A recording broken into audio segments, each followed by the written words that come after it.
नमस्कार दर्शकों, यह सत्य घटना उस व्यक्ति की है जिन्होंने पहले शिवरात्रि के व्रत, देवी देवताओं की पूजा और बागेश्वर धाम जैसी धार्मिक यात्राओं के जरिए सुख और समाधान की तलाश की। बुद्ध धर्म में भी रुचि ली, लेकिन शांति नहीं मिली। लेकिन तभी उनका जीवन बदल गया। वेद, गीता, बाइबल और अन्य शास्त्रों के प्रमाण ने उन्हें सच्चा मार्ग दिखलाया। वह पूर्ण संत कोई और नहीं बल्कि संत रामपाल जी महाराज जी ही हैं, जिनके आश्रम की निःशुल्क सुविधाएं, भक्ति का वातावरण और संतोषजनक जीवन ने उन्हें सुख और शांति दी, जिन्हें ये आश्रम स्वर्ग के समान लगा। और संत रामपाल जी महाराज जी का सच्चा ज्ञान सुनकर उन्होंने नाम दीक्षा ली और जीवन कल्याण करवाया। आइए आपको दिखाते हैं चेन्नू भगत जी की कहानी उन्हीं की जुबानी। सच्चा भगत जी, सच्चा भगत जी। शुभ नाम क्या है आपका? हमारा शुभ नाम चेन्नू। कहाँ से आए हो आप? जिला छतरपुर, मध्य प्रदेश। संत रामपाल जी महाराज जी से कब जुड़े आप? और हम जुड़े संत महाराज जी से 10वां महीना 9वां महीना अक्टूबर 30 तारीख अक्टूबर को 30 लगभग 1 महीना करीब भाव, माने 2 महीना करीब हुए जी। अच्छा, संत रामपाल जी महाराज जी से जुड़वे से पहले की जो आपकी ज़िंदगी रही, वह कैसे रही, उसके बारे में तना बताएं। भगत जी, हम पहले उनके बारे में बता। पहले हम शंकर जी के व्रत रहते थे, जो वो बोलते हैं, अरे शिवरात्रि में व्रत रहते थे और शंकर जी को जल चढ़ाते थे।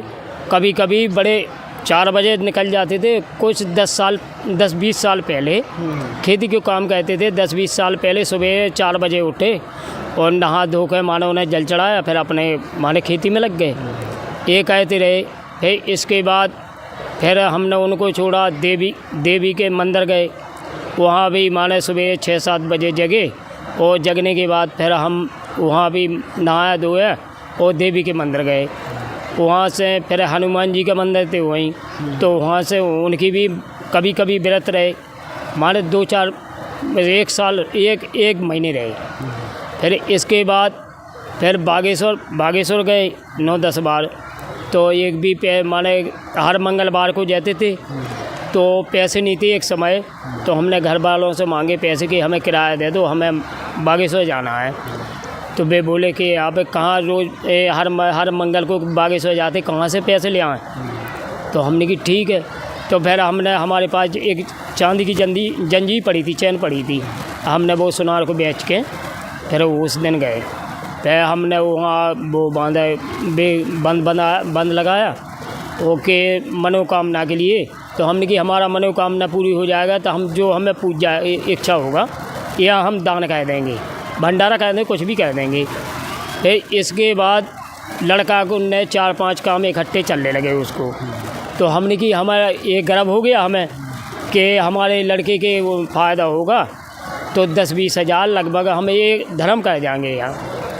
तो फिर हमें इतने जाते हुए हमें कोई आश्रम नहीं मिला, तो फिर हमने उनको छोड़ा कि हमने कि ये तो दुनिया ऐसी ही है, जहाँ जाते हैं जहाँ जिसके शहर जाते मैन पहले हो जाता है। तो हमने कि इससे अच्छा है छोड़ो। फिर इसके बाद हमने सोचा कि इससे अच्छा बुद्ध धर्म में जाना चाहिए।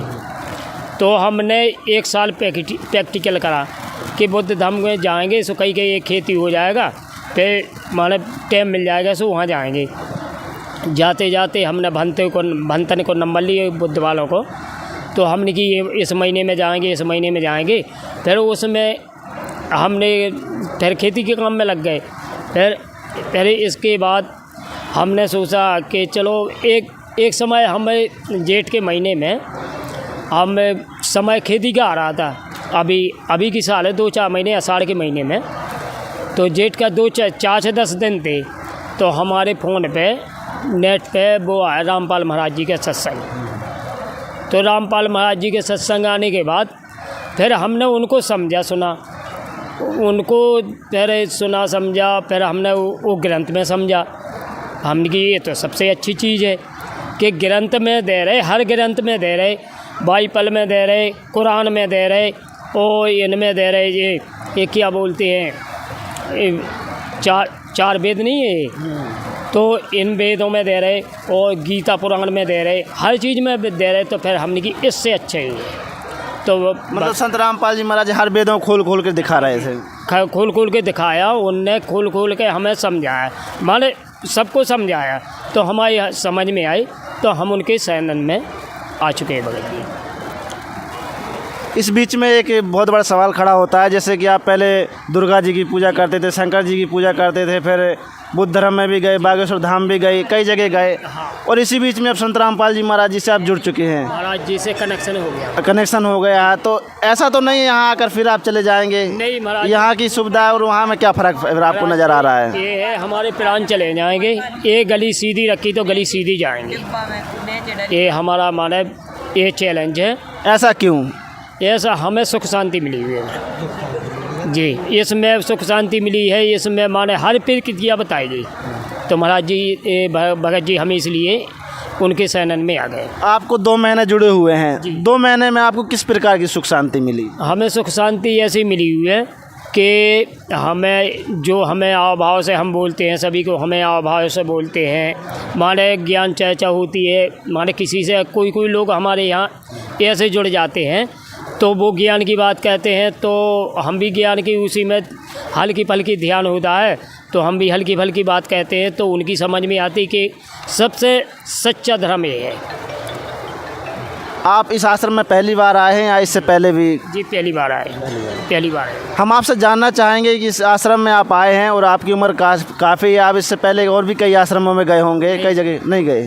नए आए हुए हैं, यही आश्रम में। नहीं, इससे पहले किसी और जगह गए हों, कहीं तीर्थ स्थान में गए हों दीक्षा लेने से पहले? दीक्षा लिए थे एक संत महाराज जी के लिए थे। हमने 2 साल से उनकी भक्ति भी बंद कर दी है। क्यों कि हमें कोई लाभ नहीं दिखाई दिया, और फिर उनका भी मंत्र भी ऐसा था कि मंत्र में ठीक है, मंत्र भी वो भूल जाते थे, और फिर हमें उनका इतना ध्यान नहीं होते थे। हमें महाराज जी ने सीधा उनने हमें ऐसा मंत्र दे दिए कि अपनी मन ही मन कर लेते हैं, भक्ति माने कहते एक दूसरे से वातावरण कहते रहते, अपनी भक्ति होती रहती। यहाँ की व्यवस्था आपको कैसी लगी? इस आश्रम में आप आए हैं, इसके बारे में ज़रा बताइए। भगत जी हमें बहुत अच्छी लगी है। हे परमात्मा साक्षात विराजे हुए हैं। खाने पीने की व्यवस्था कैसी है? यहाँ पर सोने की जो व्यवस्था वो किस प्रकार की, कि कोई पैसे तो नहीं लिए जाते?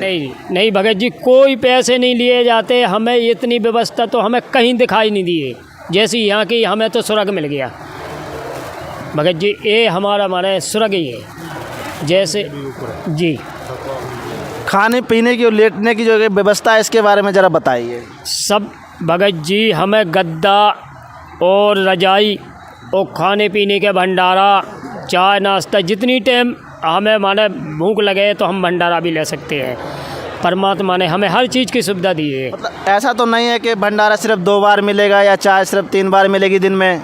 नहीं महाराज भगत जी, हम जय बार सोचेंगे तो जय बार हम भंडारा कह सकते हैं, जय बार चाय पी सकते हैं, हमें कोई दिक्कत नहीं है भगत जी। हमारा यही है, परमात्मा ने हमें तो सतलोक खींच लिए।